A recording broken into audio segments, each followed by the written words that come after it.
name is Amy Rose. And I'm Tails. A couple of quick reminders before we send you down to the hotel proper.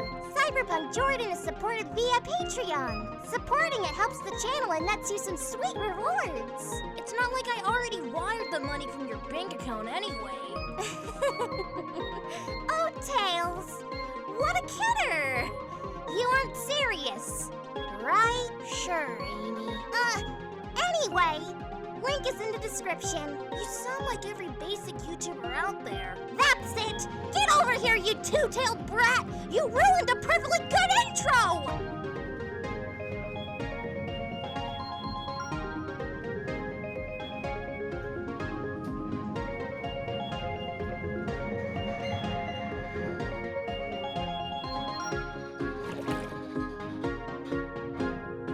Hello, my gummy bears. My name is Jordan, also known as CJ, and welcome to Jordan's Soapbox, the show where I talk about anything that I want to talk about. Bootleg. Noun. It can refer to unlawfully made alcohol, a part of a boot covering the leg, or, relevant to our tale, an item that is unauthorized or illegal. Knuckles' Omnibus likely fits the latter of the definitions.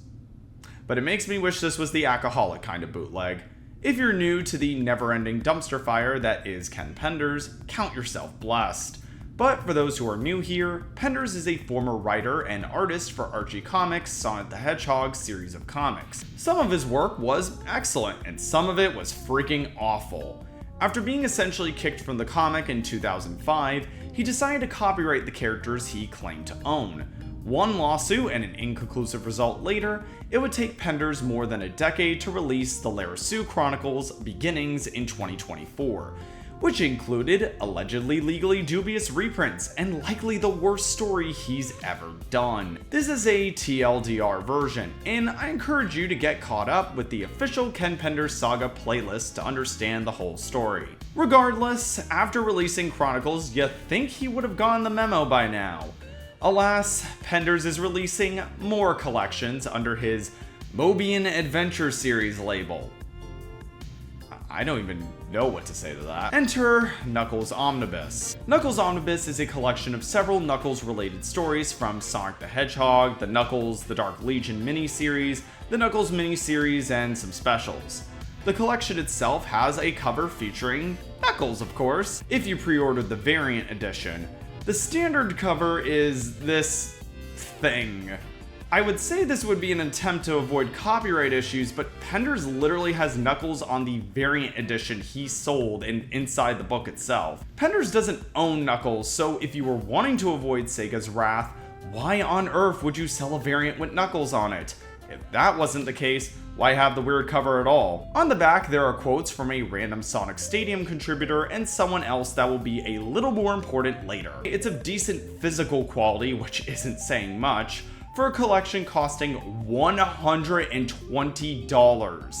Yes, you heard me correctly. If it wasn't for one of my Discord buddies, Clyde Lockwick, helping me out with $50, this review would not have been possible, because that is not worth it for something like this, even for me. Opening Knuckles' Omnibus, we are greeted with a table of contents. If you haven't noticed already, all these sections have the common issue where the text clashes with the background, making things incredibly difficult to read. This was also an issue with Beginnings, so nothing seems to have been learned. The table of contents features Penders' created artwork, which is incredibly poor to say the least, including a version of Victor the Crocodile that looks like it came straight from my nightmares. It then moves into a foreword by Dan Drazen, a quote of which is featured on the back of this book. You likely haven't heard of him, and neither did I. Penders claims he was one of the first people to review individual Sonic and Sonic-related series such as Knuckles the Echidna. I did look him up, and sure enough, he does have quite the library of old reviews of various Sonic comics from the time. And he was also responsible for creating the Sally Acorn Cyber Shrine we mentioned in the Endgame review. Now, I have very little idea if that's true, and considering this is Penders we're talking about, I would take the claim with skepticism. The foreword itself isn't very interesting, exploring his personal experiences with the Sonic and Knuckles series, but there's one line from this that really irks me. Quote, Ken Penders, though, was 40 years too late to coin the word frenemy. which was actually used by Walter Winchell in 1953. Who am I kidding? Had Ken tried it, Archie Comics would have claimed it as their intellectual property anyway. It's almost as if this entire book is made out of someone claiming something Sega owns as their intellectual property. Curious. After the foreword, we're introduced to the comics we're about to see by Penders himself. He talks about several behind-the-scenes stories, such as how Sega allegedly ended up with cold feet over this island hedgehog. They nearly had the story pulled until Archie demanded they would need to pay all costs associated with that. But I would urge caution, taking these stories as absolutely accurate accounts of what happened, as this is, again, Penders' recollection of these events and are from his perspective, like any other artist talking about a work. With all that out of the way, we now get into the meat and potatoes of Knuckles Omnibus, which is of course the collected comics. If you watched my older, now since delisted, video talking about Knuckles Omnibus, you might already be familiar with this, but several of the stories included in this collection have been remastered, quote unquote. Now, I am well aware remastering a work is very difficult, and the line is often very blurry. How much should you update something before it becomes a new work? How much should you change so it's accessible to a modern audience while preserving the original intent? Knuckles Omnibus is the worst answer to all of these questions. It completely changes the art style of the original work in favor of a style eerily similar to IDW's classic Sonic line of comics.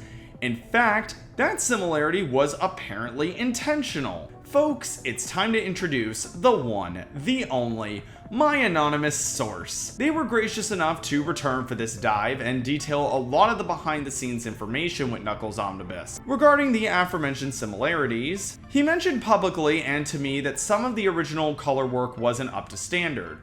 The goal was to give those pages new life, while visually aligning them with Sega's classic comic aesthetic. The recoloring approach drew inspiration from IDW's Sonic the Hedgehog 30th Anniversary Tales Special. If you compare the tones, colors, and overall style in that issue, you'll notice similarities with the remastered pages in the Knuckles Omnibus, which is hilarious considering Penders has been a vocal critic of IDW Sonic. Some of the art looks fine, but most of it completely ruins the original work. So, who is responsible for these remasters? That would be someone named Ethan, who I'm withholding their last name because I'm concerned about harassment. Don't do that, by the way, especially because of the information coming shortly.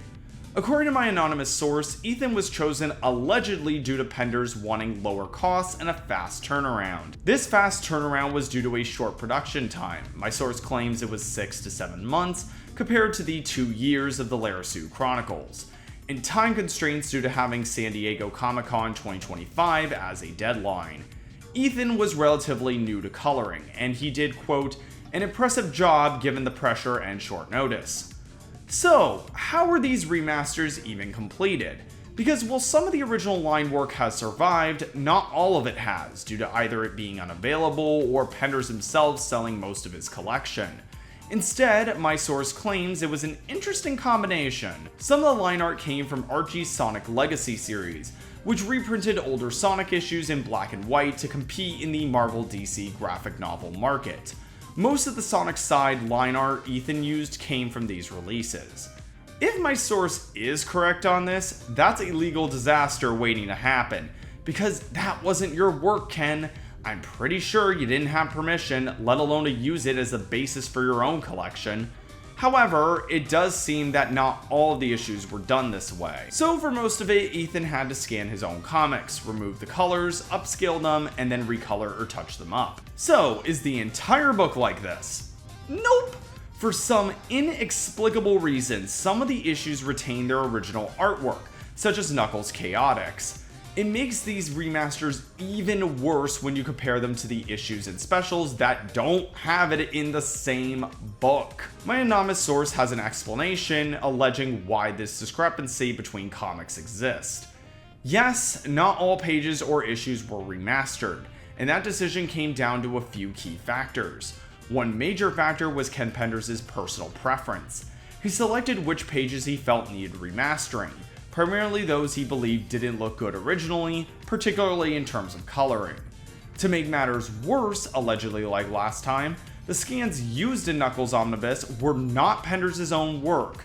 Instead, they were from the Tails Kicks Ass website that had been upscaled and colored adjusted by a user named Haha Holly, which Penders used in Knuckles Omnibus without permission. According to this comment on another review of this book, I'm sorry, to allegedly use scans from a pirate website again and using someone else's edits allegedly also without permission is utterly insane for a commercially sold book costing over $100. There's also some incredibly odd choices. Back when Knuckles the Dark Legion and the Knuckles miniseries came out, there were covers that you could connect to form one large image.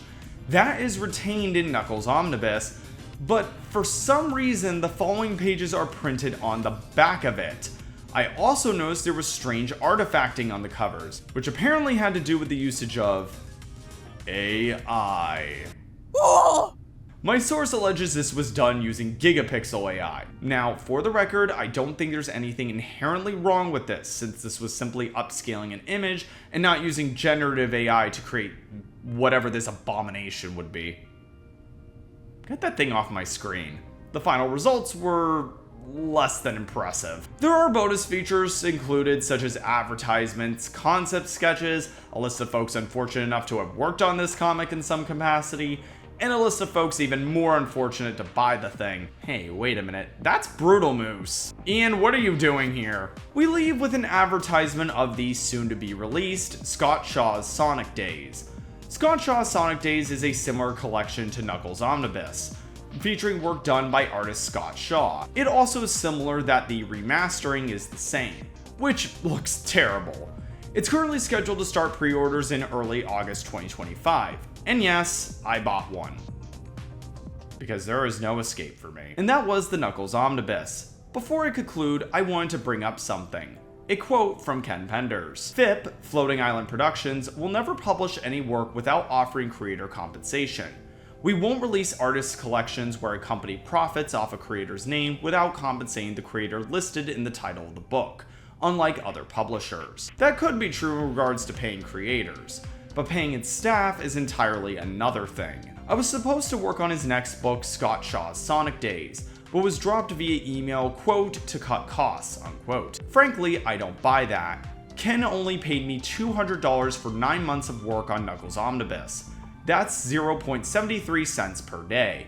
For LSC, I wasn't paid at all. Ken told me, quote, because of a number of factors, none of them having anything to do with you or your work, I've had to make the unfortunate decision of having to forego the use of your services regarding Scott Shaw's Sonic Days.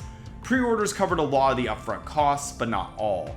Trump's tariffs also hit me hard. Yet, Penders is still using the services of Ethan to remaster the material in Scott Shaw's Sonic Days, who my source only much later confirmed was finally paid for his work after the release of the book.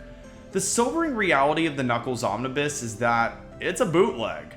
It's an unauthorized collection of comics with a myriad of questionable changes, making it feel right at home at a flea market. It allegedly takes fan contributions without consent or underpays, or doesn't pay at all, the staff working on it. Scott Shaw's Sonic Days is shaping up to be more of the same. Penders will likely continue to peddle these collections until folks realize what's happening. So since ignoring them doesn't seem to make them disappear, it's gonna be my job to keep reviewing them. If nothing else, you can avoid how miserable they are, because they certainly make me miserable. Anyway, that's all for this episode of Jordan's Soapbox. Join us next time as we talk about something hopefully not related to Ken Penders. I hope.